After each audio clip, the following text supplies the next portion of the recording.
Olá, gente, tudo bem? Estamos de volta. E o Alexandre de Moraes, o extraditor, vítima, advogado, procurador, promotor, julgador, executor, extraditor, né? O cara é tudo, né? Tudo. Dentro do processo jurídico, ele é tudo. Policial, inclusive, né?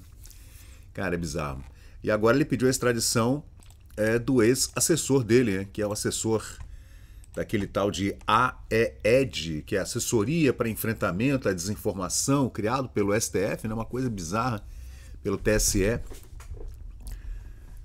Escritórios que são espécie de ministérios da verdade, né? Se é que a gente pode citar 1984, o livro, né? Cara, é bizarro. Ele fez o pedido dia 14 de agosto, na semana passada, para o Ministério da Justiça, que informou que a solicitação foi enviada no dia 20 para o Itamaraty, e o Itamaraty vai fazer as conversas lá com o governo da Itália, né? Pelo menos nesse aspecto, né? Eles estão seguindo o trâmite legal, até porque o cara é cidadão italiano, né? Esse, gente, é o Eduardo Tagliaferro. Ele era assessor de informática, né? Ele é um homem de engenharia da computação e trabalhava junto, foi contratado para trabalhar no TSE nas eleições de 2018, né? De 2020, 2022, né? Até que ele rachou com o Alexandre de Moraes por conta das denúncias da Lava Toga, do Glenn Greenwald, que vazaram aquelas conversas, né, do Alexandre de Moraes com assessores e tal. A mesma coisa lá do pessoal da Lava Jato, né? Os vazamentos do Lava Jato. Que acabou que não deu em nada, né? E, assim, que não deu em nada de criminal, né? Não aconteceu nada de errado ali. Mas o Deltan Dallagnol perdeu o mandato. E o Sérgio Moro, como não era mais, né, do jurídico, né, do estatal, né, ele teve que fazer acordos, né? Andou conversando muito com o Flávio Dino, com o Gilmar Mendes, amiguinho, né, Flávio, o Sérgio Moro. Agora é candidato ao governo do Paraná, dizem que vai ser eleito governador do Paraná. E está em primeiro lugar nas pesquisas lá, ainda tem, claro, um reduto assim, o pessoal gosta dele, né? Apesar dele ter traído o Bolsonaro, depois voltou atrás, pediu perdão porque viu o tamanho do erro, né? Quando viu que Lula tinha chance de ganhar mesmo. Aliás, o Sérgio Moro foi um dos culpados, né, pelo desastre que aconteceu, digamos assim, nessa política da direita, né? Um cara que vinha, né, escalando aí numa trajetória bacana e tudo, eleito senador da República, mas virou um picolé de chuchu, né? Virou outro picolé de chuchu, assim como é o Geraldo Chuchuquinin, o vice-presidente brasileiro. Mas o Tagliaferro, então, agora está nessa negociação aí. É bem diferente a situação dele com a da Carla Zambelli, que também está refugiada, digamos assim, foragida, inclusive presa em Roma. Ela também é cidadã italiana. Mas só que os casos são diferentes, né? No caso do Tagliaferro, gente, tem algumas coisas interessantes que a gente pode ouvir aqui ele falando dessa semana. Vamos colocar aqui para a gente ver. Aqui ele está dando entrevista para a revista Oeste, para aquela Marina Helena, lembram dela? Que foi candidata à prefeitura de São Paulo, naquela confusão do Datena, dando cadeirada lá, lembram disso?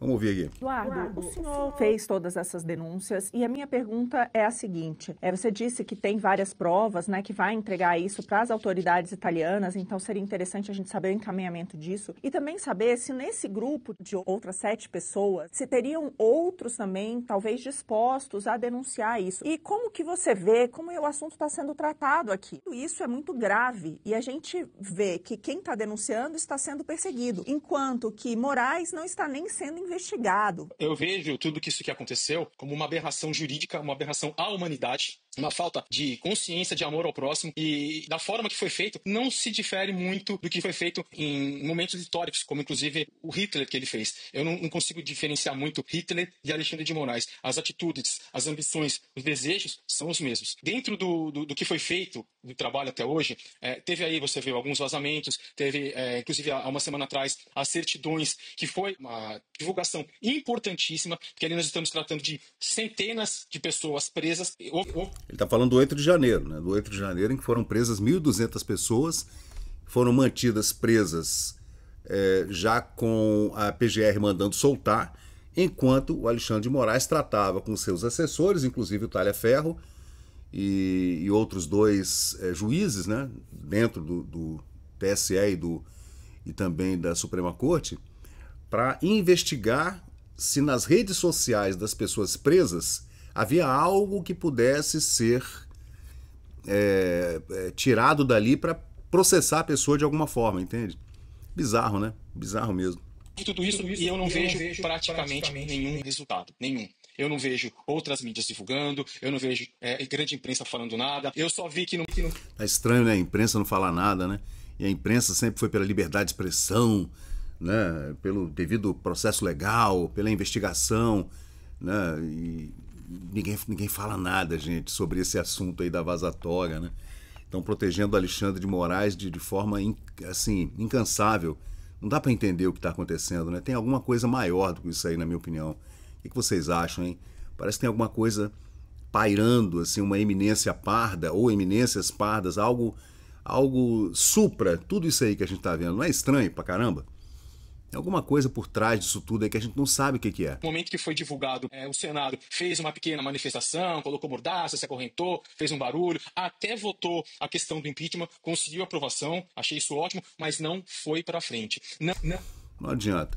Eu vi o Martin De Luca, esse final de semana agora, que é o advogado da Trump Media, advogado da Truth Social, do presidente americano, a rede social dele que faz concorrência com o Twitter, né? Com o X. E com o Facebook também, são concorrentes. E também advogado da Rumble, e agora foi metido num inquérito aí pelo Alexandre de Moraes, tá? Alexandre de Moraes colocou o cara num inquérito aí bizarro, tá? E o advogado Trump, e é o Alexandre de Moraes dobrando, triplicando, quadruplicando, quintuplicando a aposta, e vamos embora, vamos prender todo mundo, vamos botar todo mundo vamos colocar todo mundo nas investigações. Gente, o advogado falando que talvez o Davi Alcolumbre esteja com o rabo preso com o Alexandre de Moraes, assim como também o Hugo Marmota, presidente do Congresso, presidente da Câmara, né? Hugo Mota, gente, ele tem investigação de corrupção no nome dele, da mãe dele, da sogra, de um cunhado, de um irmão, todo enrolado, tá? Totalmente enrolado. Não adianta ter provas, não adianta a gente dar a nossa vida, colocar família em risco, se com essas provas não fizerem alguma coisa, que é o que está acontecendo. É o que está acontecendo com a família do Bolsonaro, né? Esse assalto que aconteceu no fim de semana em Resende, na casa da mãe do Flávio e do Eduardo, da primeira esposa do Jair Bolsonaro, né? Com 2 avós idosos, né? Com mais de 80 anos, que foram assaltados, sequestrados, né? Infelizmente, muito sou cobrado com relação... você não fez. Sim, já fiz diversas vezes. Essa não é a primeira vez. Desde 2023 isso vem acontecendo. Mas o que está acontecendo aí? Nada. Não adianta eu denunciar, não adianta Eduardo Bolsonaro denunciar, não adianta Figueiredo denunciar, não adianta ninguém denunciar se o Senado brasileiro não fizer nada. Se o povo não cobrar os seus políticos. Foi o que disse o professor Olavo de Carvalho, né? Em 2020, 5 anos atrás, o Olavo falava... Se não for a lei Magnitsky, não adianta nada. Do Brasil, a gente já vive num comunistão do Brasil. Já é um país comunista. Ponto final. Isso é ponto pacífico. Não tem como discutir mais isso aí. Não tem como discutir. O Brasil é um comunistão. É um país de esquerda mesmo, né? E se você não for de espectro canhoteiro, esquerdopático, você é vilão, você é nazista, é fascista, você como é que chama? Quer derrubar as instituições, antidemocrático, golpista, né? É isso aí, é o que a gente está vivendo no Brasil hoje. E tá aí as denúncias, né, desse cara que foi durante uns 4 anos assessor direto dentro do gabinete do Alexandre de Moraes, fazendo denúncia em cima de denúncia, e agora o cara virou a bateria para ele, pedindo extradição do cara, porque quer torturar o cara pessoalmente aqui no Brasil. Vamos lá, gente, vamos continuar investigando isso aí. Valeu, obrigado. Então, pessoal, valeu, obrigado por acompanhar o vídeo até o final. Se você gostou desse conteúdo, deixa aí o seu like, porque isso ajuda muito o canal a crescer. Aproveita agora para se inscrever, ativar o sininho de notificações. Sua opinião e seu comentário são muito importantes para nós seguirmos melhorando aqui o nosso conteúdo. Valeu, gente, eu sou Fábio Pirajá, muito obrigado e até o próximo vídeo.